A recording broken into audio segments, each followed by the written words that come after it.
다 같이 자리에서 일어서시기 바랍니다. 시편 118편 22절 23절 두 절 말씀 같이 낭독함으로 주일 예배 시작하도록 하겠습니다. 건축자가 버린 돌이 집 모퉁이의 머릿돌이 되었나니 이는 여호와께서 행하신 것이요 우리 눈에 기이한 바로다. 아멘. 고맙고 감사하신 아버지 하나님, 허물 많고 죄로 죽을 우리를 위하여 예수 그리스도의 십자가를 지게 하시고 우리로 그 피로 구원 얻게 하시니 감사합니다. 하나님의 놀랍고 기이한 일을 우리가 보고 눈으로 보고 경험하였사오니 이 예배가 그 구원의 기쁨과 감격이 있는 예배 되게 하여 주옵시고, 우리도 예수 그리스도와 함께 죽고 다시 사는 은혜를 누리게 하여 주옵시고, 그 피로 말미암아 세상에서 담대히 주의 복음을 전하는 힘없고 돌아가는 은혜 내려 주옵소서. 하나님 이름만 높이 올려드리는 예배 되길 소망하고 우리 구주 예수 그리스도의 이름으로 기도합나이다. 아멘. 서신 채로 신앙 고백 드립니다. 나는 전능하신 아버지 하나님 천지의 창조주를 믿습니다. 나는 그의 유일하신 아들 우리 주 예수 그리스도를 믿습니다. 그는 성령으로 잉태되어 동정녀 마리아에게서 나시고 본디오 빌라도에게 고난을 받아 십자가에 못 박혀 죽으시고 장사된 지 사흘 만에 죽은 자 가운데서 다시 살아나셨으며 하늘에 오르시어 전능하신 아버지 하나님 우편에 앉아 계시다가 거기로부터 살아있는 자와 죽은 자를 심판하러 오시리라. 성령 믿어요. 거룩한 공예와 성도의 휴재와 죄를 용서받는 것과 몸의 부활과 영생을 믿습니다. 아멘. 앉으시기 바랍니다. 우리 찬송가 304장입니다. 하나님의 사랑을 같이 한번 찬양하겠습니다.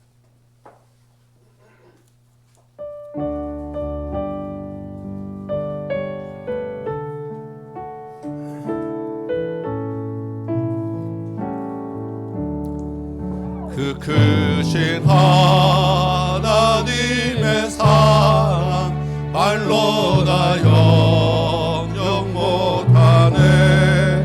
저 높고 높은 별을 넘어 이 낮고 낮은 땅 위에 죄범한 영혼 구하려 그 아들 보내사 화목 죄물 삼으시고 죄 용서하셨네. 하나님 크신 사랑은 증량다 못하네. 영원히 변치 않는 사랑 성도여 찬양하세. 괴로운 시절 지나가고 땅 위에 영화 쇠할 때 주 믿지 않던 영혼들은 큰 소리 외쳐 울어도 주 믿는 성도들에게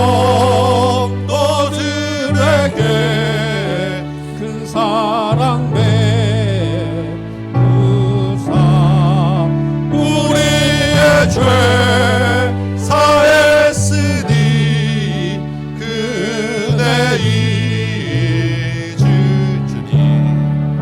하나님 크신 사랑은 증량다 못하네. 영원히 변치 않는 사랑 성도여 찬양하네. 하늘을 두루마리 삼고 바다를 먹물 삼아도 한없는 하나님의 사랑 가기로 갈 수 없겠네. 하나님의 크신 사랑 그 어찌 닿았을까.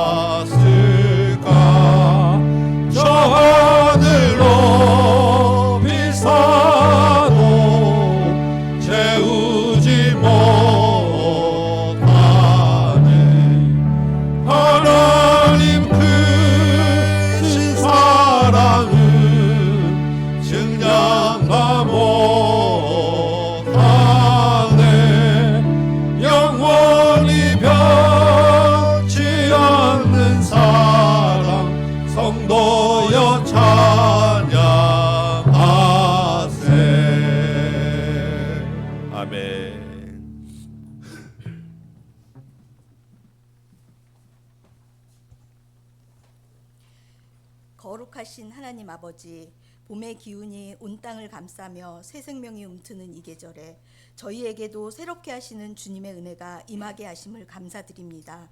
겨울의 어두움과 추위를 지나 따뜻한 바람이 불어오듯 저희의 신앙도 더욱 새로워지고 주님의 사랑 안에서 깊어지기를 원합니다.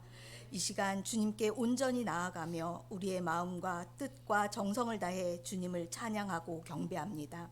자비로우신 하나님 아버지, 저희의 연약함과 죄악을 주님 앞에 고백합니다. 주님의 말씀을 가까이 하기보다 세상 소리에 귀 기울였던 저희를 용서하여 주시옵소서. 기도에 힘쓰지 않고 스스로의 방법으로 문제를 해결했던 완고함을 용서하여 주시옵소서. 이웃을 사랑하기보다 판단하고 용서하기보다 미워했던 저희의 마음을 불쌍히 여겨 주시옵소서. 주님께서 베풀어 주신 은혜와 사랑을 잊고 감사하지 못했던 저희를 용서하시고 다시금 주님의 뜻에 따라 살 수 있도록 저희의 마음을 정결케 하여 주시옵소서. 하나님 아버지, 이 나라와 민족을 위하여 기도합니다. 주님께서 세우신 이 땅을 긍휼히 여겨주시고 정의와 공의가 강물처럼 흐르게 하여 주시옵소서.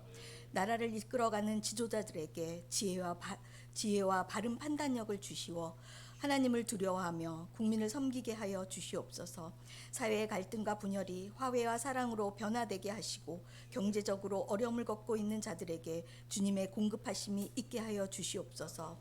특별히 복음이 위축되지 않고 더욱 힘있게 전파될 수 있도록 이 땅의 교회들과 성도들을 사용하여 주시옵소서. 사랑하는 주님, 다음 교회를 위해 기도드립니다. 주님께서 다음 교회를 이 땅에 세우시고 지금까지 인도하여 주셨사오니 더욱 든든히 서게 하시고 주님의 영광을 드러내는 교회가 되게 하여 주시옵소서. 말씀과 기도가 충만한 교회가 되게 하시고 성도들이 한 마음으로 연합하여 사랑과 섬김을 실천하게 하여 주시옵소서. 믿음의 다음 세대를 양육하는 일에 힘쓰게 하시고 복음 전파의 사명을 감당하는 교회가 되게 하여 주시옵소서. 또한 내일부터 격주로 시작되는 패밀리 성경 강좌를 기억하여 주사 들어야 할 자들을 불러주셔서 말씀을 들음으로 믿음이 커지는 은혜를 경험하게 하여 주시옵소서. 오늘 주님의 말씀을 선포하실 담임 목사님과 홍 목사님을 위해 기도합니다. 성령의 기름 부으심으로 충만하게 하시고 말씀을 전할 때 권세의 능력이 임하게 하여 주시옵소서. 듣는 저희의 마음을 열어주시어 말씀을 온전히 받아들이고 삶 속에서 실천하게 하여 주시옵소서. 또한 목사님의 건강과 가정을 지켜주시고 맡겨진 사명을 끝까지 감당할 수 있도록 은혜를 더하여 주시옵소서. 이 모든 말씀 살아계신 예수 그리스도의 이름으로 간절히 기도드립니다. 아멘.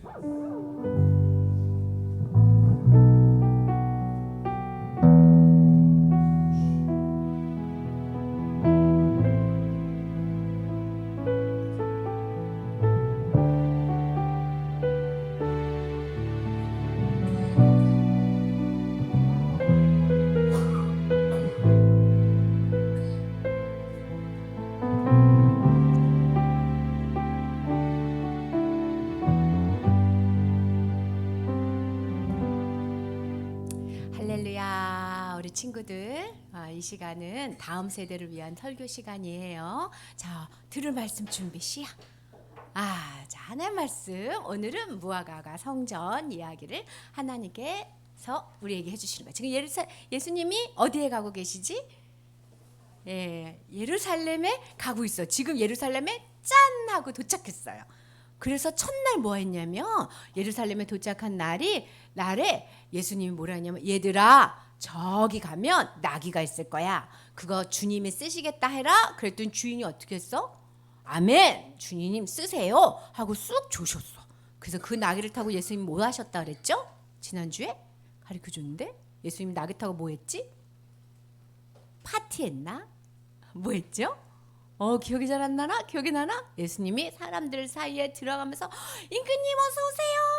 그 사람들이 막 나뭇잎을 까고 옷을 깔고 그래서 예수님이 그 앞을 지나가면서 왕이 나옵신다. 우리의 왕이다. 이랬다 그랬죠. 이게 무슨 요일이냐면 주일이에요. 오늘은 월요일 날 있었던 얘기 해줄 거예요. 주일 다음에 월요일이죠. 그 다음날 예수님이 아침 일찍 어디를 가셨냐면 성전에 갔어. 근데 가시는 길에 아이고 배고프다. 저기 무화과 나무가 있는데 저기에서 우리 열매를 한번 따먹자. 그러니까 지나가는데 무화과 나무가 있으니까 그 열매 따먹으려 보셨는데 무화과 나무는 열매를 지금 예수님이 지나갈 때는 보려고 했더니 지금 예수님 지나갈 때 이렇게 조그만 나무가 열려요. 근데 이 나무가 조그맣게 열매가 열리고 나면 그 다음에 큰 나무 열매가 열려요. 그런데 조그만 나무 열매도 안 열리면 나중에 큰 열매도 안 열려요. 그래서 이 나무를 딱 보고 조그만 열매 먹으러 와야지 하고 딱 봤는데 열매가 하나도 없어. 그러면 이 나무는 좀 놔뒀다가 큰 열매 맺을 수 없어. 예수님이 그러면 옛날 같으면 그냥 지나갔을 때 갑자기 화를 확 내시는 거야. 너 열매 없는 나무야. 너는 이제 앞으로 열매 못 먹고 죽을 거다. 너는 앞으로 열매가 다시는 열리지 않을 거다. 그렇게 화를 내시고 가신 거예요. 제자들이 깜짝 놀라서 예수님 왜 안 내시지? 예수님이 막 어디로 가신다고? 성전으로 가셨는데 성전에 가서도 예수님이 화를 내요. 오늘은 월요일 날은 화내는 날인가? 왜 자꾸 예수님 화내시지? 그러고 보니까 성전이 무슨 일이 있었냐면 성전이 조용히 예배드리는 곳인데 그 앞에서 막 장사를 하는 거예요.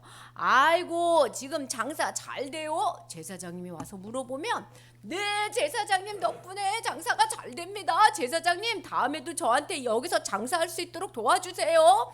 줬어. 그러면은 다음에도 나한테 장사된 것 중에서 얼마는 나한테 줘야 돼요. 서로 막 약속하고 장사하는 사람이 1명, 2명, 3명, 4명 막 늘어나니까 성전이 조용해. 시끄러워. 또 그것뿐만 아니에요. 아이고 다리가 아픈데 여기 성전을 삥 돌아서 가면 다리가 너무 아프니까 이 성전 사이로 쑥 지나가야지. 나도 바빠. 나도 빨리 지나가야지. 아이고 나도 여기로 지나가야지. 세상에 성전을 사람들이 지나다니니까 이 성전에 맨날 왔다 갔다. 사람들이 장사하고 왔다 갔다 하고 성전이 뭐가 됐어? 시장이 됐어. 예수님이 갑자기 그날 성전에 가서 화내신다 그랬죠. 갑자기 사람들한테 못 지나가. 성전이 시장이야. 성전이 지나가는 곳이야. 못 지나가. 이 성전은 예배드리는 곳이야. 못 지나가. 그러니까 아니 이 사람이 언제부터 지가 성전 대장인가? 왜 우리 이제까지 지나갔는데 못 지나가게 하는 거야? 안 돼. 막 또 예수님이 막 화내셨어요. 그러더니 갑자기 예수님이 장사하는 사람의 상을 막 뒤집어 풀면서 장사하지 마라. 되게 많은 사람이 장사했는데 여기에서 저기에서 막 상을 뒤집어 엎는 거예요. 그러니까 사람들이 아이고 도망가자. 어제까지 왕이셨는데 오늘 보니까 뭐야? 미쳤나 봐. 막 그러면서 예수님을 싫어했어요. 예수님이 왜 이러셨을까? 그렇게 성전을 막 예수님이 없애버렸어. 없애버리고 나서 예수님이 다시 집으로 가는데 아까 그 나무를 봤는데 정말 확 죽은 거예요. 하루 만에. 그러니까 제자들이 예수님이 말한 대로요. 하루 만에 세상의 뿌리까지 다 죽었어요. 예수님이 그러면 봐봐. 열매 없는 나무는 죽는 거야. 이렇게 말씀하셔야 되는데 갑자기 무슨 말을 하시냐면 얘들아 잘 들어. 나무 얘기를 하시는 게 아니야. 얘들아 잘 들어. 하나님을 진짜 잘 믿어야 돼. 알았지? 그리고 하나님 믿는 사람은 진짜 기도해야 돼. 믿음으로. 하나님이 다 해주실 거라고 믿는 마음으로 기도해야 돼. 그리고 다른 사람을 용서해야 돼. 이런 얘기를 하시는 거예요. 그러니까 제자들이 나무가 말랐는데 갑자기 기도하라 그러고 용서하라 그러네. 좀 못 알아듣겠네. 이렇게 된 거예요. 근데 목사님이 설명해 줄게. 예수님이 왜 이렇게 얘기하셨는지. 자, 성전에는 누가 계시지? 성전 안에는 하나님이 계셔. 하나님이 예배 받으시려고 하나님이 성전에 있겠다고 그랬거든. 너네들 예배하려면은 어디에서 해야 돼? 성전에 와서 해야 돼. 그때는 교회가 아니고 성전이었어요. 그래서 아무 때나 아무 곳에서나 예배 드리는 게 제사 드리는 게 아니라 성전에 와서 제사 드려야 돼. 근데 제사 드릴 수 있었어요? 없었어요? 없었어. 사람들이 다 장사하고 왔다 갔다 하고 아우 시끄러워. 예수님이 성전을 없앤 거야. 왜 없앴어? 성전에서 예배 드리지 않고 열매가 없고 나무처럼 잎은 무성한데 진짜로 제사 드리는 사람이 없고 예배 드리는 사람이 없는 거야.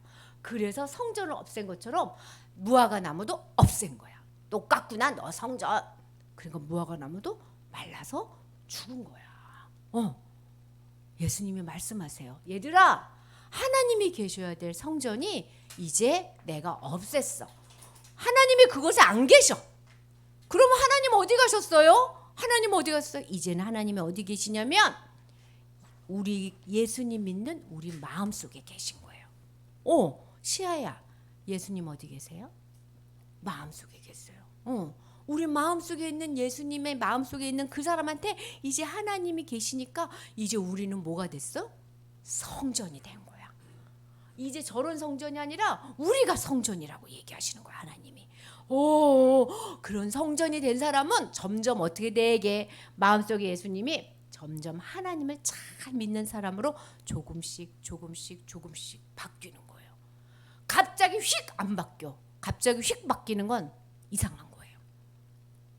조금씩 나도 잘 모르는데 조금씩 잘 바뀐다. 시야 옆에 사람 이렇게 봐보세요. 엄마 아빠 점점 예수님 잘 믿나 한번 봐봐. 어른도 잘 믿나 예수님. 점점 예수님 하나님 잘 믿게 돼요. 그리고 어떻게 되냐면 점점 기도하게 돼. 무슨 일만 있으면 기도하게 해. 누가 그렇게 만들어줘요? 내 마음속에 있는 예수님이. 그리고 점점 어떻게 될까? 사랑하는 사람이 돼요. 다른 사람 용서해주고. 누가? 우리 마음속에 있는 예수님이. 예수님 나는요 믿음이 없는 것 같아요. 나는 기도를 못해요. 나는요 사랑하는 마음이 없어요. 누구한테 부탁하면 돼? 마음속에 있는 예수님께. 왜? 내 안에 계시니까. 하나님 그렇게 해주세요. 예수님이 그 얘기한 거야. 이제 성전이 바뀌었어. 그러니까 하나님 잘 믿고 기도하고 사랑하고 용서하거라 라고 얘기하신 거야. 아주 어려운 말씀인데 우리 친구들 잘 이해했으면 좋겠어요. 우리 기도할게요. 자, 마음속에 있는 예수님을 생각해 보세요. 자, 따라해 보세요. 예수님, 나는 성전이에요. 내 안에 예수님이 계세요. 하나님 잘 믿게 해주세요. 믿음으로 기도하게 해주세요. 사랑하고 용서하게 해주세요. 예수님 이름으로 기도합니다. 아멘. 아멘. 네. 자, 우리 이제 이번 주 암송 말씀 한번 해볼까요? 예. 마가복음 12장 10절과 11절에 있는 말씀인데 오늘 예배 시작할 때 읽었던 말씀이기도 합니다. 예, 같이 한번 읽어볼까요? 시작. 너희가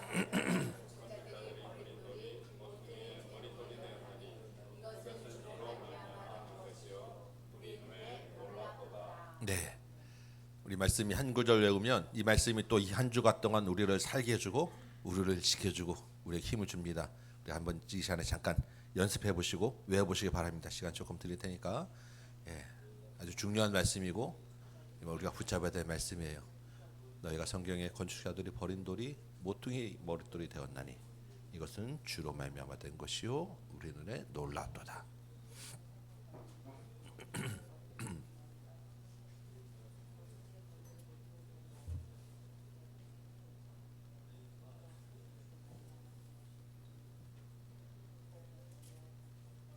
너희가 성경에 건축자들이 버린 돌이 모퉁이의 머릿돌이 되었나니 너희가 성경에 건축자들이 버린 돌이 모퉁이 이것은 주로 말된 것이요 우리 눈에 놀랍도다.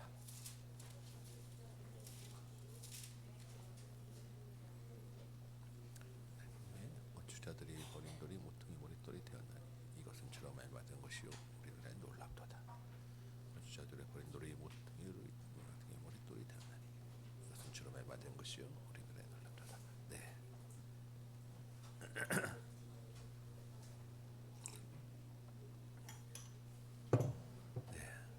예수님이 구약에 있는 말씀을 인용해서 지금 성경에 이런 말씀이 있는 것을 깨닫지 못하느냐, 알지 못하느냐라고 하신 말씀이에요. 너희가 성경에 이런 말이 기록되어 있는데 건축자들이 버린 돌이 모퉁이의 머릿돌이 되었나니 이것은 주로 말미암아 된 것이요 우리는 놀랍도다. 이 말도 알지 못하느냐 하신 말씀입니다. 네. 우리 같이 한번 연습 한번 해볼까요? 네, 시작. 너희가 성경에 건축자들이 버린 돌이 모퉁이의 머릿돌이 되었나니 이것은 주로 말미암아 된 것이요 우리 눈에 놀랍도다. 아, 네, 좋습니다. 한번 더 해봅니다. 시작. 너희가 성경에 건축자의 버린 돌이 모퉁이의 머릿돌이 되었나니 이것이 주로 말미암아 된 것이요 우리 눈에 놀랍도다. 네, 우리 한 번만 더 연습해 봅시다. 시작. 너희가 성경에 건축자들이 버린 돌이 모퉁이의 머릿돌이 되었나니 이것이 주로 말미암아 된 것이요 우리 눈에 놀랍도다. 네, 좋습니다.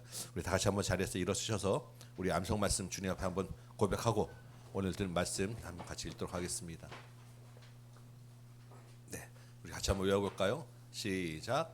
너희가 성경에 건축자들이 버린 돌이 모퉁이의 머릿돌이 되었나니 이것은 주로 말미암아 된 것이요 우리 눈에 놀랍도다. 아멘. 네, 오늘 우리에게 주시는 하나님의 말씀 같이 봅니다. 마가복음 12장 6절에서 12절입니다. 마가복음 12장 6절에서 12절 말씀 제가 받들어 읽을 때 여러분도 하나님의 음성으로 같이 들으시기 바랍니다. 마가복음 12장 6절에서 12절입니다. 이제 한 사람이 남았으니 곧 그가 사랑하는 아들이라 최후로 이를 보내며 이르되 내 아들은 존대하리라 하였더니 그 농부들이 서로 말하되 이는 상속자니 자 죽이자 그러면 그 유산이 우리 것이 되리라 하고 이에 잡아 죽여 포도원 밖에 내던졌느니라. 포도원 주인이 어떻게 하겠느냐? 와서 그 농부들을 진멸하고 포도원을 다른 사람들에게 주리라. 너희가 성경에 건축자들이 버린 돌이 모퉁이 머릿돌이 되었나니 이것은 주로 말미암아 된 것이요 우리 눈에 놀랍도다 함을 읽어보지도 못하였느냐 하시니라. 그들이 예수의 이 비유가 자기들을 가리켜 말씀하신 줄 알고 잡고자 하되 무리를 두려워하여 예수를 두고 가니라. 아멘. 앉으시기 바랍니다. 은혜로 받은 포도원이라는 제목으로 이 말씀으로 한번 은혜 같이 나눠봅니다. 우리가 지금 몇 주째 예수님이 예루살렘에 들어오시고 십자가를 지시기 전 우리 마지막 일주일을 지금 보고 있습니다. 예수님이 매일 저녁에 예루살렘에서 나와서 밖에서 주무시고 다음날 아침에 다시 예루살렘으로 가시는 것을 계속 지금 이제 반복하고 계신 그 중에 하루입니다. 우리 11장 27절 보시면 이날도 예수님이 다시 예루살렘으로 들어가셨어요. 예루살렘에 들어가셔서 성전으로 들어가서 성전 안 뜰을 거닐고 계셨습니다. 그런데 성전에 계신 예수님을 보고 누가 찾아옵니까? 대제사장들과 서기관들과 장로들, 당대의 종교 지도자들이 예수님께로 온 거예요. 이 사람들이 왜 예수님께로 왔겠습니까? 우리 어린 설교도 봤지만 지난주에 예수님이 어떤 일을 하셨어요? 성전에서 상을 다 뒤엎으시고 장사하는 사람들 내쫓고 성전을 깨끗게 하셨습니다. 예수님은 성전을 깨끗게 하신 것이지만 이 종교 지도자들에게는 무엇을 한 것입니까? 이 예수라는 청년이 와서 난동을 부린 거예요. 그러니까 그 난동 부린 행동을 문제 제기를 하고 왜 그런지 따지고 거기에 대한 처벌이나 징계를 하기 위해서 예수님께로 지금 온 것입니다. 이 사람들이 먼저 예수님께 묻습니다. 28절에 보면 무슨 권위로 이런 일을 하느냐? 누가 이런 일 할 권리를 주었느냐? 지금 권위라고 이야기합니다. 우리가 권위라는 말 들으면 약간 좀 거부감이 있죠. 근데 이 성경에 있는 지금 권위라고 하는 말은 위로부터 위임한 권한 또는 능력, 힘 이런 걸 지금 권위라는 말로 지금 표현을 한 거예요. 그러니까 지금 이 종교 지도자들이 예수님한테 지금 이야기하는 것은 네가 뭔데 도대체? 너 누구한테 지금 그런 권한을 받았는데 함부로 이런 난동을 하느냐? 너 뒤에 있는 배우가 누구냐? 지금 이 얘기를 하는 것입니다. 이 말은 반대로 뒤집으면 지금 자기들은 종교 지도자들은 지금 성전에 대한 자기 권한이 있다는 이야기입니다. 나는 지금 면허를 받았어. 나는 자격증이 있어. 나는 지금 권한이 있는데 내 권한을 너한테는 예수님한테는 준 적이 없어. 너는 도대체 누구냐? 너는 어디서 나타난 소위 말하는 듣보잡이냐? 이 이야기를 지금 하는 거예요. 예수님이 지금 뭐라고 하시겠습니까? 나는 하나님의 아들이다 이 말씀하시 않으시고 반대로 질문을 먼저 하세요. 뭐라고 질문하시냐면 요한의 세례가 하늘로부터냐 사람으로부터냐? 요한은 세례 요한을 가리키는 말입니다. 세례 요한이 세례를 주는 것이 하늘로부터냐? 그런 하나님께로부터 위임받은 권한이냐? 아니면 사람으로부터냐? 그냥 자기 마음대로 하는 것이냐? 이 질문을 한 거예요. 세례 요한이 누구입니까? 세례 요한은 예수님이 오실 것을 미리 예비하고 예수님이 오실 것이다라고 전파한 사람이 세례 요한입니다. 그래서 예수님도 세례 요한에게 세례를 받고 사역을 시작하셨어요. 그러니까 세례 요한이 세례를 주는 것이 하늘로부터다라고 인정을 하게 되면 자동적으로 뭘 인정하게 되는 것입니까? 예수님도 하나님으로부터 온 그리스도다라는 게 자동적으로 인정이 되는 거예요. 그런데 당시 종교 지도자들이 이 세례 요한을 인정했을까요? 인정 안 했습니다. 오늘 본문에서도 보면 이 종교 지도자들은 세례 요한조차도 하나님으로부터 온 자라고 인정하지 않았습니다. 그러면 종교 지도자들이 뭐라고 이야기해야 됩니까? 세례 요한은 사람으로부터 온 거야. 우리말로 치면 세례 요한은 가짜야, 이단이야, 사입이야. 이게 종교 지도자로서의 바른 양심입니다. 종교 지도자로서 당연히 자기가 해야 될 그런 말, 그런 자세입니다. 그런데 문제는 온 백성들이 다 세례 요한을 믿고 따랐다는 거예요. 그러니까 이 종교 지도자들 입장에서도 함부로 세례 요한을 이단이라고 사입이라고 하면 온 백성들이 다 이단 사입이가 되는 것이고 이 사람들이 가만히 있지 않을 그런 분위기이기 때문에 차마 그런 말을 못하고 주저주저하고 있었다라는 것입니다. 그러다가 결국 모르겠습니다라고 대답을 하고 말았어요. 종교 지도자들이 자기의 거짓된 양심으로 정치적 발언을 하고 말았다라는 것입니다. 그렇게 예수님이 종교 지도자들의 도전을 피하시고 그 사건은 사실 뭘 이야기하는 거겠습니까? 우리가 지난주에 예수님이 성전을 대해서 심판을 대상이다라고 이야기한 것처럼 종교 지도자들이 이 성전이 왜 심판받아야 하는지 그 마땅한 당위성을 한 번도 그냥 적나라하게 보여주신 거예요. 봐라, 이 정도다. 이 사람들을 내가 심판해야 되지 않겠냐라는 것이 너무나도 분명하게 다시 한번 드러난 그런 사건입니다.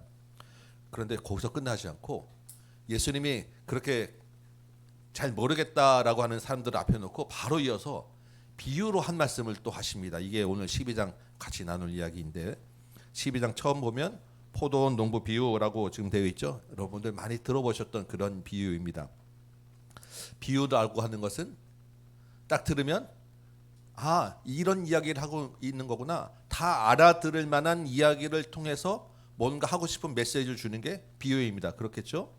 그러면 제가 비유를 든다면 우리 일상에서 일어나서 여러분들이 다 그 비유가 뭘 상징하는지를 다 알아듣는 이야기를 하시는 거예요. 예수님도 마찬가지입니다. 지금 비유를 했다는 것은 그 당시 사람들이면 다 알아들을 이야기를 가지고 지금 뭔가 이야기하는데 그 안에 그 당시 사람들뿐만 아니라 후대 사람 우리에게까지 주시는 메시지가 들어 있습니다. 오늘 그걸 이야기를 한번 보는 거예요. 우리 12장 1절 한번 보겠습니다. 12장 1절부터 이제 예수님이 비유를 말씀하십니다. 어떤 한 사람이 있는데 이 사람이 포도원을 만들었어요. 그런데 포도원은 그냥 대충 만든 게 아니라 정식으로 포도원에 필요한 갖출 것들을 다 갖추고 아주 신경 써서 정성 들여서 만들었습니다. 그래서 울타리도 만들고 망대도 만들고 집 짜는 틀도 갖추고 제대로 포도원을 딱 만들어 놓고 포도원을 만들었으면 이 포도원을 자기가 직접 가꿔야 되는데 자기는 포도원을 가꾸지 않고 외국으로 멀리 가면서 농부들에게 이 포도원을 맡겼습니다. 그러니까 소작을 준 거예요.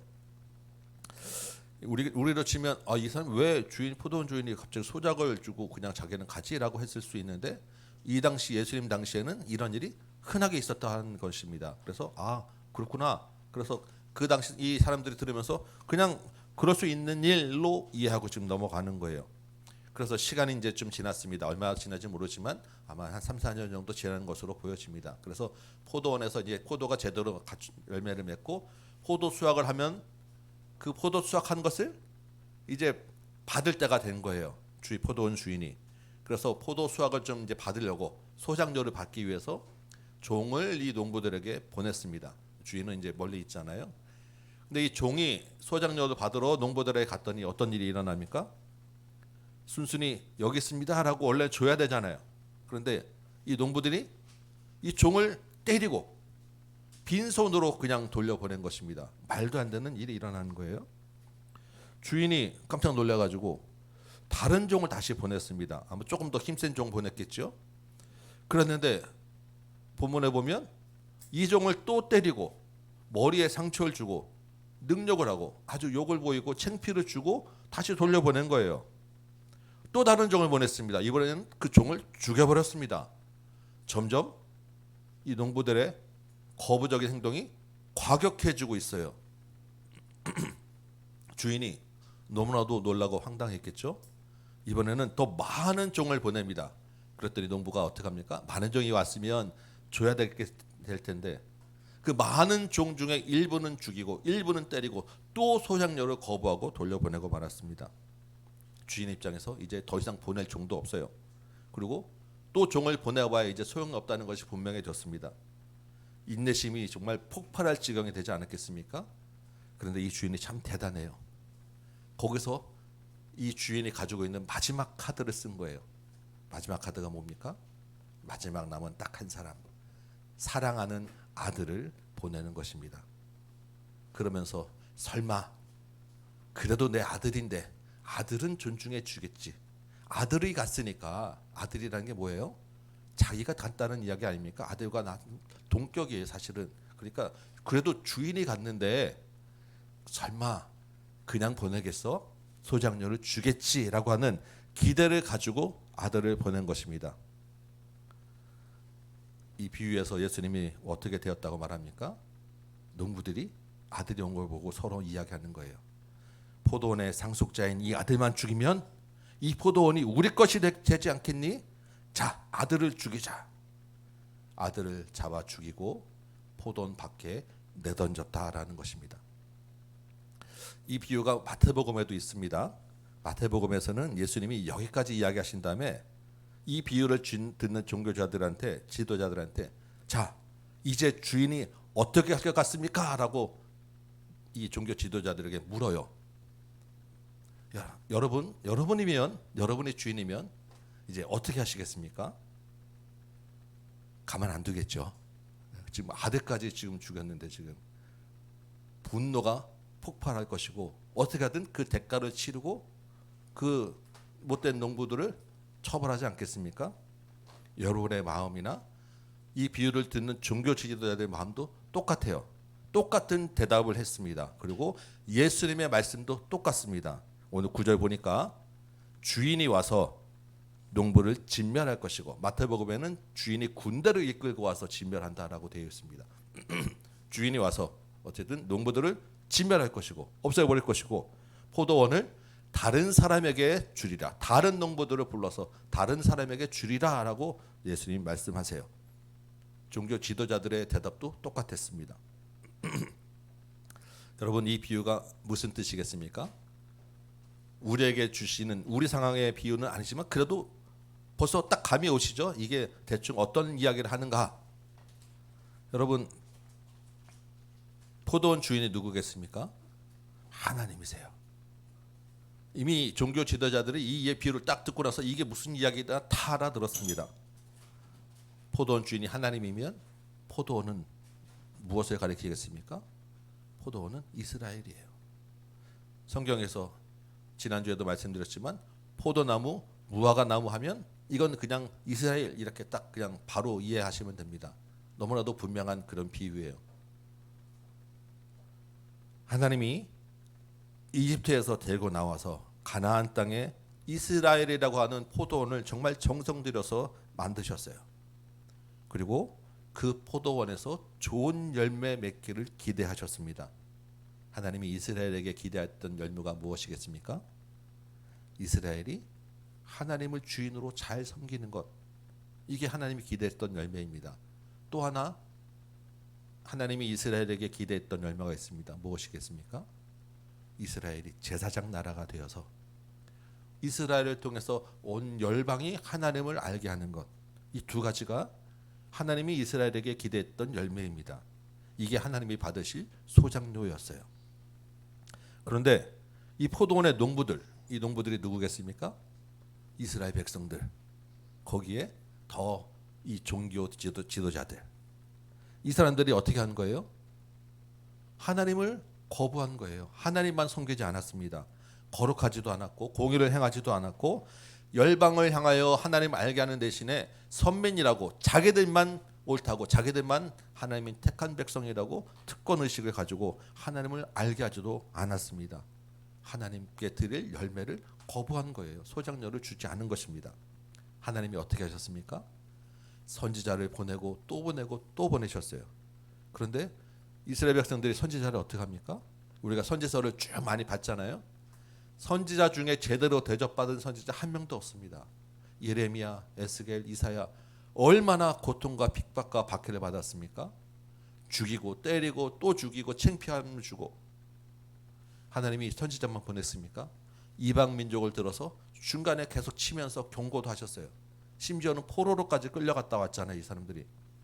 그런데도 불구하고 잠깐 돌이키는 신용만 하고 하나님을 거부하는 것이 이스라엘의 역사였다라는 것입니다. 이게 출애굽부터 예수님 오실 때까지의 긴 시간 동안의 이스라엘 역사였다라는 거예요. 여러분, 이 기간이 얼마나 되겠습니까? 몇 년 될까요? 대충 이게 성경의 연대이기 때문에 정확하지는 않지만 최소한 1000년 이상, 대략적으로 우리가 보는 시간은 한 1400~500년 정도의 기간입니다. 여러분, 주인이 종을 보내고 또 보낼 때 그 마음 심정이 어떠했겠습니까? 그 참는 그 인내심이 얼마나 참 힘들었겠습니까? 사람도 분노를 참기 어려운데 하나님이 이 1400~500년 되는 이 오랜 시간을 참고 또 참으셨다는 거예요. 그 기간 동안에 선지자를 보내고 또 보냈습니다. 이것만 해도 하나님의 그 약속의 신실하심이라고 하는 것, 하나님의 은혜가 얼마나 큰지 이것만으로도 우리가 설명이 되지 않을 정도 아니겠습니까? 그런데 더 놀라운 것은 마지막 남은 사랑하는 아들을 보내셨다라는 거예요. 사랑하는 아들이 누구입니까? 예수님. 어떻게 알죠? 우리 마가복음에서 이미 사랑하는 아들이라고 하나님 직접 이야기하셨던 장면이 두 군데 있었습니다. 기억나시죠? 예수님이 세례를 받으실 때 하나님이 이는 내 사랑하는 아들이다 이야기하셨고, 또 한 군데는 변화산에 올라가셨을 때 예수님이 직접, 하나님이 직접 이는 내 사랑하는 아들이니 내 말을 들으라 하고 말씀하셨어요. 사랑하는 아들 하면 바로 그냥 예수님이 직접적으로 연결되는 거예요. 예수님이 그 악독한 포도 농부들에게 오신 것입니다. 그리고 지금 바로 그들 앞에 서 있는 거예요. 참으로 끈질긴 이스라엘의 반역, 그리고 더 끈질긴 하나님의 사랑과 은혜의 장면이 지금 바로 예수님 앞과 종교 지도자들이 만나고 서 있는 그 자리였던 것입니다. 여러분, 이 농부들이 그렇게 끈질기게 소작료를 거부하고 반역한 그 마음 중심에 뭐가 있는지 오늘 본문 통해서 좀 보이십니까? 이 사람들이 도대체 왜 이렇게 소작료를 거부하고 주인에게 내 것들을 거부했냐라는 거예요. 우리 7절 말씀 보면 이렇게 돼 있습니다. 자, 이제 우리의 그 아들을 죽이자. 그러면 그 유산이 우리 것이 되리라. 이게 이들 마음속에 있던 가장 중심되는 그 생각입니다. 무슨 생각입니까? 주인이 있음에도 불구하고 내 것으로 삼겠자, 내가 주인이 되고자 하는 마음이 그들 안에 가장 깊숙한 근본적인 원인이 되었다라는 것입니다. 내 것으로 삼고 내가 주인이 되고자 하는 그 욕심이 주인에게 소작료를 거절하고 아들까지 죽이게 한 그 원인이 되었다라는 것입니다. 이게 지금 예수님이 비유로 말씀하셨잖아요. 그렇다고 하면 이 비유를 듣는 사람들이 똑같은 마음과 생각을 가지고 있었다라는 이야기를 하신 거예요. 그게 누구입니까? 바로 예수님 앞에 있는 이스라엘과 종교 지도자들이 바로 하나님을 주인으로 섬긴다고 말은 하지만 자기가 주인이고 내가 주인 되고자 했던 생각과 마음으로 살아왔다라는 것입니다. 그러니까 예수님에게 권위가 누구냐라고 물었는데, 예수님에게 권위가 물으면서 그 권위는 하나님으로부터 위로부터 받은 권위여야 되는데 자기들은 자기가 가진 권위라고 생각하고 살아왔다라는 것입니다. 말은 하나님께서 받은 권위이지만 실제로는 자기의 권위로, 내 권위로 자기가 주인 행세를 하며 지금 예수님께 묻고 예수님을 배척하고 있다라는 이야기를 하는 거예요. 그러한 자기가 주인이고자 하는 이스라엘과 성전과 종교 지도자들을 이제 심판하시겠다 예수님이 말씀하신 것입니다. 여러분, 이 이야기가 남의 이야기겠습니까? 그 옛날 교만하고 고집스러웠던 이스라엘과 이스라엘의 종교 지도자들에게만 해당되는 이야기겠습니까? 그 교만하고 고집스럽고 완악한 마음으로 자기가 주인이 되고자 했던 그 사람들 안에 누가 보이냐는 거예요. 저와 여러분의 모습이 혹시 보이지 않느냐라는 것을 우리가 한번 생각해 봐야 한다는 것입니다. 심판마다 마땅함에도 불구하고 우리를 길이 참으시고 또 참으시는 그 하나님의 마음이 우리가 느껴지고 그 하나님의 마음을 우리가 바라보고 있느냐라는 것입니다. 여러분 혹시 나는 그 정도는 아니야라고 생각할지 모르겠는데 저는 제 모습이 그 안에 보이더라고요.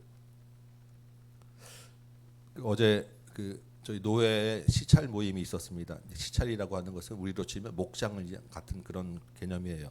노회가 이제 목사님들이 여러 지역에 흩어져 있으니까 지역별로 나누어서 지역별로 이제 좀 이렇게 같이 모이고 예배하도록 이렇게 나눠 놓는 것이 시찰입니다. 우리 교회는 이제 서부 시찰에 속해 있습니다.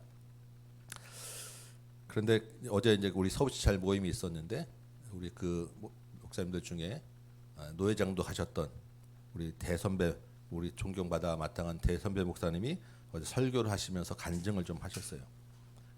인생 살면서 본인에게 있었던 참 많은 사건 사고가 있으셨더라고요.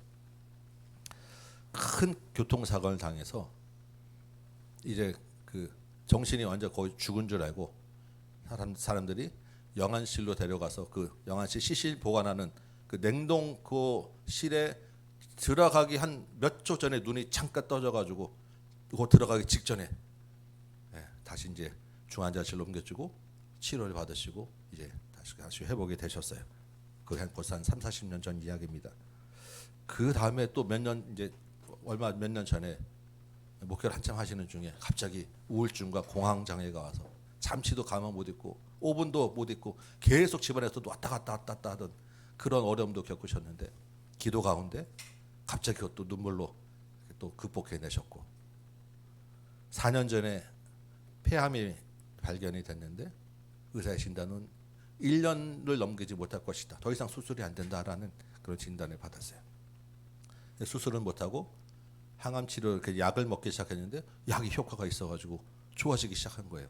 근데 좋아지다가 어느 정도 이제 와서 이 목사님이 이제 8개월 전에 이제는 더 이상 안 되겠다 싶어서 약을 끊었습니다.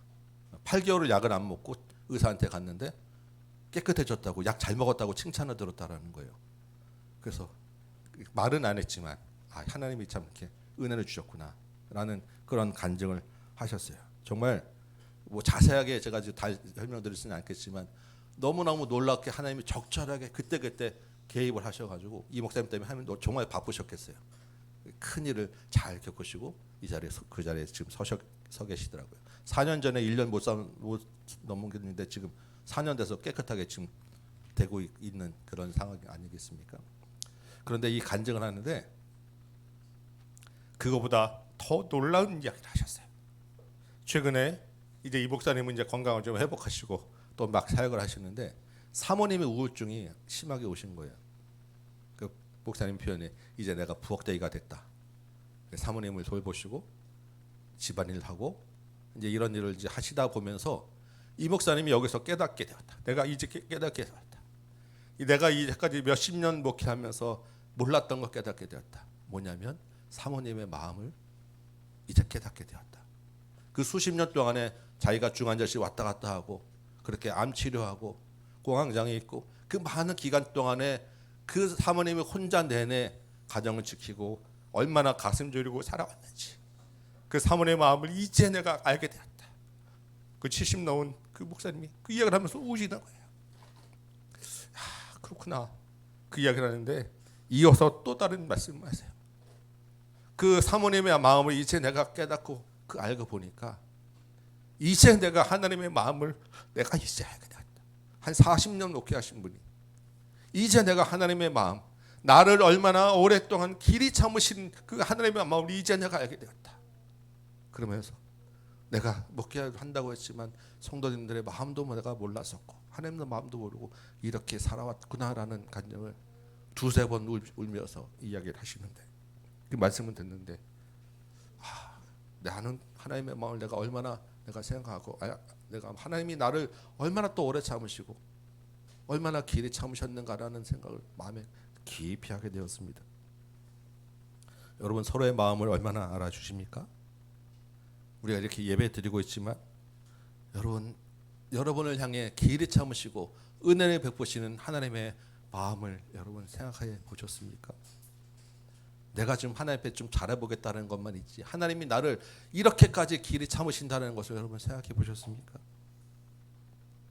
그러면서도 나는 내가 주인이고자 했던 그 나를 계속 내세우고 하나님이 왜 나에게 복 주시지 않냐고 이것저것 달라는 말만 했던 내가 아니었습니까?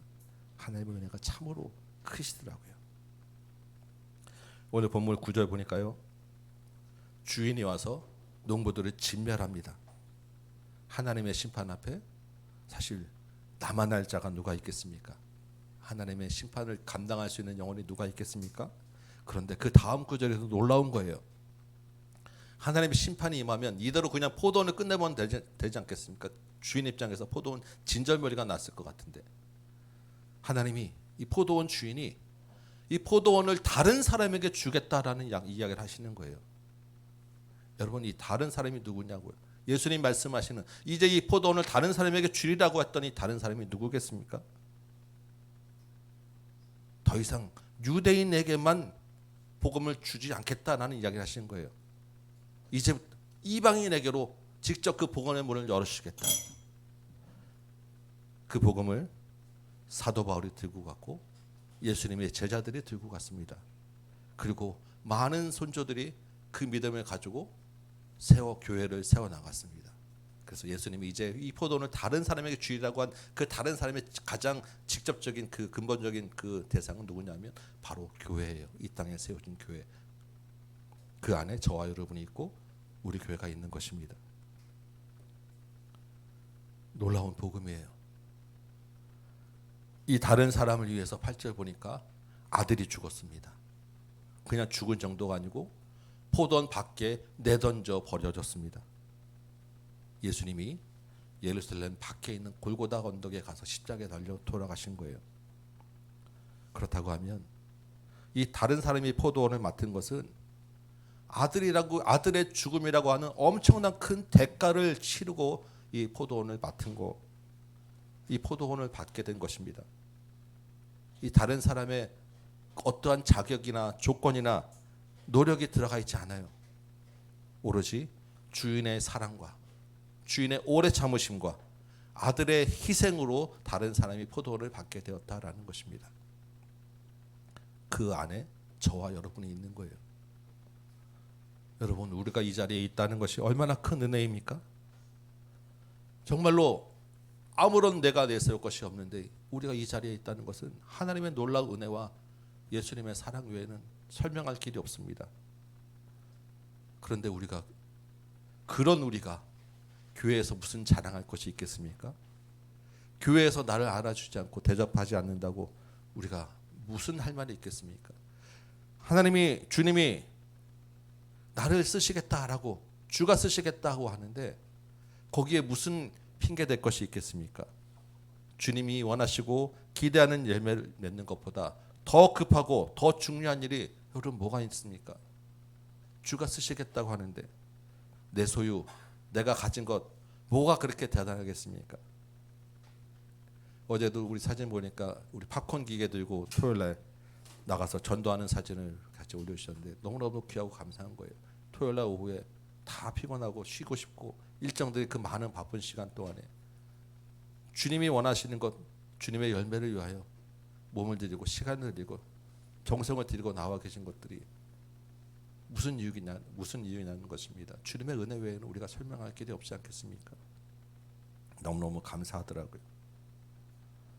우리는 다 틈만 나면 내가 주인이고자 하는 사람들입니다.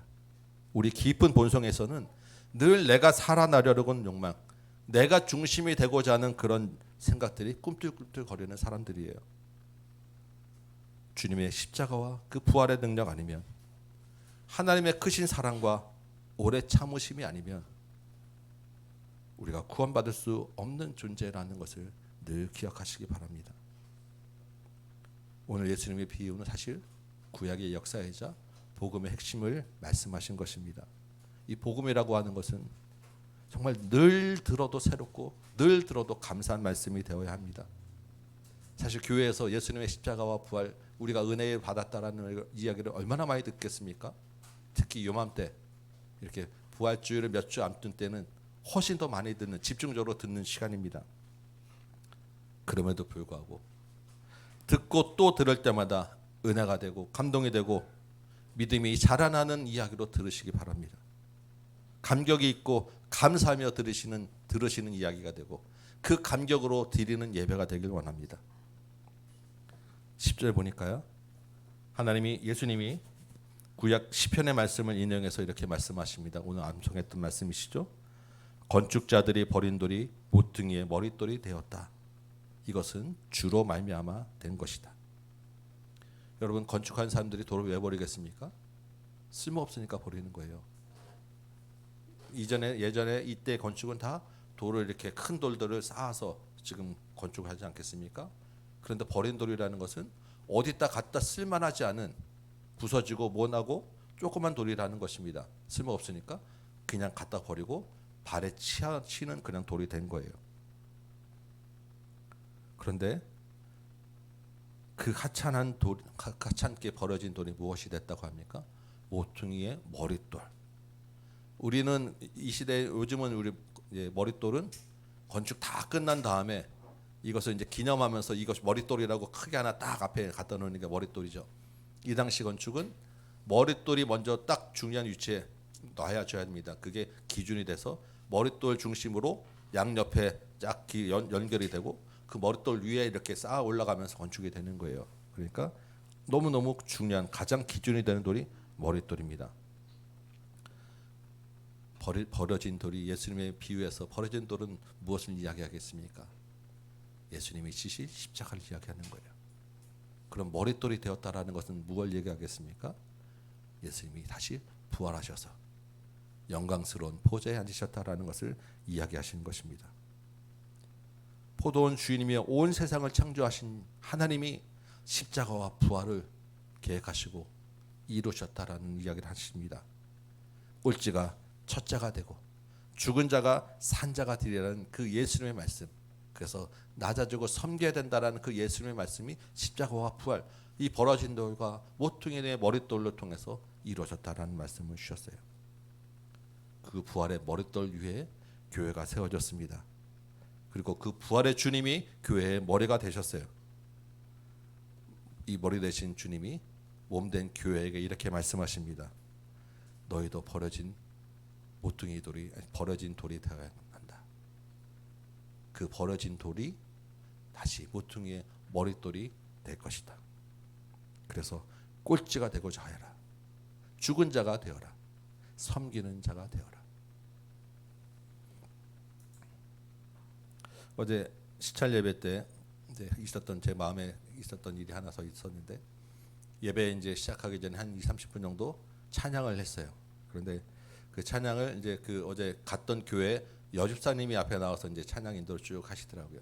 이제 뭐 그냥 부르면서 찬양 이제 바로바로 한 곡씩 한 곡씩 이어서 그냥 쭉 그냥 부르시고 우리 같이 따라 부르는 거예요. 제가 이제 그 시찰 모임에 지금 총무 역할하는 서기를 맡고 있었기 때문에 제가 그 찬양할 때 이제 뒷자리에 좀 앉아서 뒤에 오신 분들 좀 챙기더라고 이제 제일 뒤에 앉아 있었습니다. 근데 이렇게 찬양 이제 하니까 저도 그냥 따라서 같이 뒤에서 또 열심히 이제 소리 내서 찬양하고 있는데, 이렇게 우리 지금 제가 요쪽 뒤에 권사님 앉은 자리에 있더니까 우리 조집사님 앉아 계셨던 이제 그 교회 사모님이 저를 자꾸 이렇게 흑끄덕 보시더니 목사님한테 얘기를 좀 잠깐 이렇게 불러서 얘기하시더라고요. 그랬더니 목사님이 저한테 와서 앞으로 좀 가서 제일 앉으시라고 저보고 얘기를 하시는 거예요. 그래서 갑자기 왜 그러지? 이렇게 봤는데 대부분의 이제 오신 분들이 중간 또 다 뒤에 앉아 계셨고, 저는 이제 어차피 또 앞에 나와야 되기 때문에 앞자리 여기다 제 소지품 다 놓고 이 사회를 봐야 되기 때문에 뒤에서 잠깐 이제 늦게 오신 분들 보느라고 있는데 굳이 나를 왜 앞으로 가라 그러시나. 근데 또 나이 드신 분들 얘기하는데 또 그냥 순종해야지라고 앞자리 오는데 마음이 갑자기 내가 불편한 마음이 왜 나를 이런 생각이 딱 드는데 앞에 와서 찬양하는데 찬양이 이것도 또 마음에 안 들어가지고 여러 가지 이제 앉아서 그냥 생각이 막 들더라고요. 근데 이 왜 내가 마음이 이렇게 불편할까라는 생각을 하는데 딱 드는 마음은 내가 교만하구나. 내가 그 자리 하나 하는 말에 마음이 내가 심할 상할 정도로 내가 살아 있었구나. 앞에서 여집사님이 찬양 인도하는 거 자체도 내가 받아들이지 못할 정도로 내가 이렇게 교만했구나라는 마음이 딱 드는데 내가 얼마나 살아있는지 그 찬양하면서 하나님 내가 또 살았군요. 내가 또 살았군요. 내가 이 작은 말 한마디도 감당하지 못할 정도로 내가 교만하고 살았군요. 마음을 한참 찬양하면서 주님 앞에 내가 기도하고 찬양한 그 마음을 참 돌이키고 그렇게 했던 기억들이 납니다. 내가 죽고 사는 일이 정말 대단한 큰 일을 해야 되는 줄 알았는데 말 한마디에 달려 있더라고요. 아주 작은 한순간에 달려 있더라고요. 주님과 함께 낮아지고 섬기는 것이 뭔가 내가 큰 것 결단을 하고 해야 되는 줄 알았는데 이 작은 한순간이 내가 살아있고 죽었다는 것을 보여주더라고요. 여러분, 우리는 하나님의 크신 사랑과 주님의 십자가 은혜로 이 자리에 있습니다. 우리가 십자가를 생각하면 너무너무 대단한 일 같지만 주님은 이 작은 하나하나에 내 마음, 내 주인 되고자 하는 것을 내어버리라라고 말씀하세요. 포도원 밖에 우리 자신을 내어버려야 된다. 내가 주인이 되고자 하는 그 마음들을 철저하게 작은 것부터 버려야 된다 말씀하십니다. 하나님의 크신 은혜와 오래 참으심으로 우리가 이 자리에 있게 되었습니다. 주님의 십자가와 부활을 붙잡고 오늘도 나를 버리는 싸움하는 여러분 되시기 바랍니다.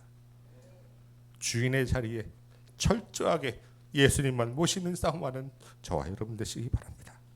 성령께서 각 사람 마음에 우리에게 깨닫게 하실 거예요. 찔림을 주실 거예요. 말씀하십니다. 그 말씀 붙잡고 순종하고 회개하며 날마다 주님께 나아가시기 바랍니다. 이 한 주간도 모든 가정에서, 직장에서, 학교에서, 우리 모든 삶의 터전에서 주님과 함께 하나님이 기대하고 원하시는 열매 맺는 저와 여러분 되시기를 주님의 이름으로 축원합니다. 우리 찬송 한장하고 기도합시다. 예수의 피를 힘입어 주의 보좌로 나갑니다. 자격 없는 내 힘이 아닌 오직 예수님의 보혈로 우리 찬송하고 말씀 붙잡고 기도합시다.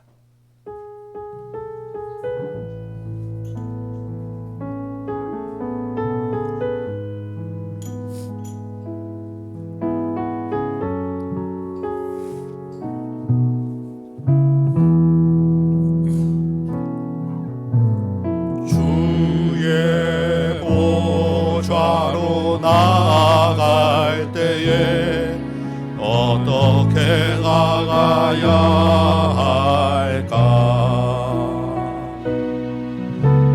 나를 구원한 주의 십자가 그것을 믿으며 가랴. 아멘. 주의 보좌로 나아갈 때에 주의 보좌로 나아갈 때에 나 이렇게 나가야 할까? 나를 구원한 주의 십자가 그것을 믿으며 가네. 아멘. 자격 없는 내 힘이 아닌 오직 예수님의 보혈로 자격 없는 내 힘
나가는 줄 믿습니다. 오직 예수님의 복 주인이 되고자 하는 이 자격 없는 욕심 많은 내가 아닙니다.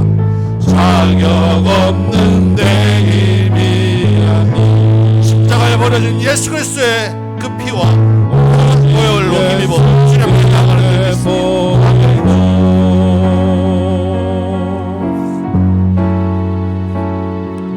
십자가의 보혈 완전하신 아멘 길이 참고 또 참으시는 하나님의 크신 사랑, 그 사랑 힘입어 나아갑니다. 아멘. 주님 그 사랑으로 하나님의 은혜로 희생하고 자기를 바치시고 예수 그리스도의 십자가의 보혈로 주 앞에 나가는 줄 믿습니다. 아멘. 힘입어 예배하 십자가의 보혈, 십자가의 보혈 완전하신 사랑 힘입어 예배하니 십자가의 보혈, 십자가의 보혈 완전하신 사랑 힘입어 예배하니 아멘. 우리 말씀 붙잡고 한번 기도합시다. 주님, 나는 죽어마땅한 교만한 죄인입니다. 나는 내가 주인이고자 하고 늘 내 중심으로 살고 생각했던 아버지 하나님 욕심 많은 교만한 자입니다. 그럼에도 불구하고 하나님이 나를 또 그리 참고 또 참으셔서 여기까지 인도하시고 그 아들 예수 그리스도를 십자가에 죽게 하셔서 나를 구원하신 그 은혜를 내가 믿사오니 주님, 자격 없는 나를 죽게 하여 주옵소서. 교만한 나를 버리게 하여 주옵소서. 예수님과 함께 철저히 나도 벌어지게 하여 주옵소서. 그 주님이 사신 것처럼 이제 나도 주님과 함께 다시 살고 주님을 나의 주인으로 모시고 살게 하여 주옵소서.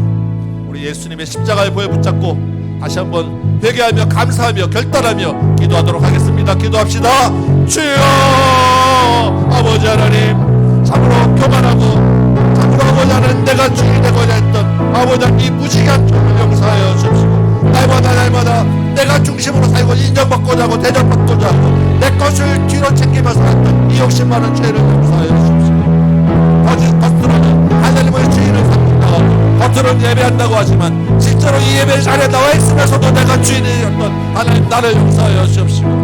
그런 나를 길을 잡고 또 참고 또 참으셔서 끝까지 구원의 길로 이르게 하시오니 참으로 그 은혜가 너무나도 큼을 감사합니다. 그 은혜를 받았습니다. 내 자격이 아니고 오직 십자가의 보혈로 받을 줄 믿습니다. 주여 아버지 하나님, 십자가의 보혈이 달고 다른 이야기로 내 안에서 그냥 흘러나가지 않게 하여 주시고 그 십자가의 보혈 말만으로도 눈물이 나는 사람이 되게 하시고 그 보혈은 마음속에 살아있어서 내가 그 보혈을 붙잡고 살아내게 하여 주시고 예수님이 십자가에서 죽으신 것처럼 나도 밖에 버려진 자로 나도 그 길을 선택하며 따라가는 자 되게 하여 주시고 예수님과 함께 꼴찌가 되고 예수님과 함께 다른 자가 되고 예수님과 함께 섬기는 자가 예수님과 함께 희생하는 자가 되게 하여 주옵소서. 주님 아버지 하나님, 그래도 나는 아직도 작은 것에 불편하고 작은 것에 아버지 하나님 내가 주인 되고자 하는 그런 욕심을 불편한 아버지 하나님 잘했습니다. 아버지 하나님 앞자리를 보려고 하는 말 한마디에도 마음이 상해서 찬양을 드리지 못했던 아버지 하나님 이렇게 교만한 자였음을 내가 고백합니다. 주여 아버지 하나님 나를 붙잡아 주십시오. 이 부족한 용을 용서하여 주십시오. 아버지 하나님 그나마 두려고 내가 잘난 척하고 내가 신앙 좋다고 했던 이 가족과 이상을 주께서 용서하여 주십시오. 그것마저도 길을 잡으셔서 또다시 주의 말씀을 깨닫게 하시오니 아버지 하나님 이제는 그 은혜 붙잡고 살게 하여 주시고 그 말씀 붙잡고 살게 하시고 그 십자가 붙잡고 살게 하시고 이제는 내가 죽은 자로 정말로 예수님과 함께 다시 산 자로 예수님의 십자가 보혈이 내 안에서 살아 넘치는 그 감격으로 이 자리에 있게 하여 주옵소서. 아버지 하나님, 오늘도 예배를 드렸는데 하나님 이 예배가 그냥 또 앉아서 그냥 예배를 함께 하시고 이제 아버지 하나님 말씀하시고 이 자리에서 간단하게 기도하니 정말 살아있는 예배 기쁨으로 드리는 예배 온 구원이 다 내 안에 있고 예수 그리스도의 보혈이 나 안에 있고 나의 주인이 온전히 주님을 고백하는 귀한 예배들을 도와주시고 이후에 내 삶과 내 사랑이 내가 내 힘으로 살 수 없습니다. 사단이 나에게 주인되고자 하는 욕심과 유혹을 다시 끊어놓습니다. 성령께서 나를 붙잡으시고 도와주셔서 아버지 하나님 이기게 하여 주옵소서. 결단하게 하여 주옵소서. 매일 날마다 이 잠을 싸우고 날마다 이 선한 싸움 싸우고 예수님의 열매 하나님의 기대하시는 열매 선한 열매 의의 열매 복음의 열매 구원의 열매 가만히 하는 열매를 맺어나가는 우리 모든 성도들 되도록 도와주옵소서. 우리 교회가 이 사명 감당하고 우리 교회가 주님의 보시 감당한 교회 포도원을 다른 사람에 맡고 다른 사람 안에 우리의 긍휼가 있게 하시고 우리 모든 성도들이 있게 하시고 주님의 기도하는 온전한 기쁨 열매 맺어내는 하나님 예배되도록 도와주옵소서.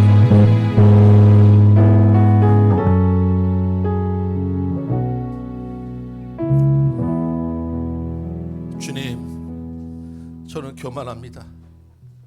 끝없이 내가 주인이 되고자 합니다. 겉으로는 그럼에도 불구하고 하나님을 나의 주인이라고 이야기합니다. 예배 잘 드는 사람으로 보이고자 합니다. 주여,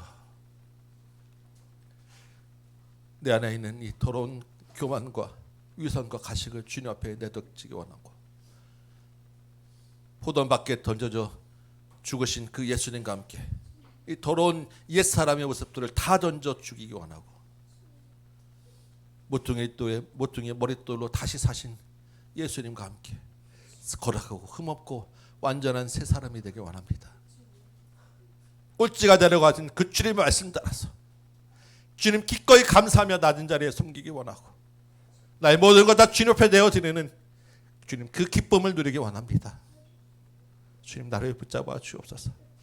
나를 용서하시고 나의 연약함을 불쌍히 여겨주시고 그럼에도 불구하고 길이 참고 또 참으신 그 하나님의 은혜와 사랑이 내 안에 깊이 들어와서 이제는 내가 주님만 바라보고 살기 원하오니 주여 나를 도와주옵소서. 눈물로 주님을 고백하고 결단하며 주님을 바라보는 이 모든 손길들 위에 성령께서 붙잡고 인도하셔서 의의 길로 인도하여 주옵시고 믿음의 선한 싸움 싸워내게 하여 주옵시고 날마다 선한 열매 맺는 길로 주님 우리를 살아가도록 도와주옵소서. 포도원이 다른 사람에게 넘어갔는데 이제 우리 교회와 여기 있는 이 모든 심령들이 주님이 맡기신 그 다른 사람에 있기 원하오니 주여 열매 맺는 귀한 교회, 귀한 성도, 귀한 가정 되도록 인도하여 주옵소서. 이 땅에서 또한 수고하고 애쓰며 귀한 예물을 주님께로 드렸습니다. 이것이 나의 모든 것 전부입니다라는 마음과 심령으로 믿음으로 드렸사오니 예물 받아 주옵시고 하나님 나라를 위하여 또한 사용하게 하여 주옵시고 주께서 그 수고하는 손길들에 필요한 것들 아시는 점이 있사오니 이 땅에 풍족한 것으로 또한 채워 주옵시고 하늘나라에 신령한 기름진 것들이 쌓이는 은혜로 맛보게 하여 주옵소서. 이제는 우리 구주 예수 그리스도의 은혜와 하나님 아버지의 크고 원하신 사랑하심과 성령님의 감화감동 역사하심이 여기 모인 모든 심령들 머리머리 위에 각 가정 위에 주의 몸된 제단 위에 선교 현장과 조국 교회 위에 이 나라 이 땅 이 민족 위에 이제부터 영원토록 함께 계실지어다. 아멘.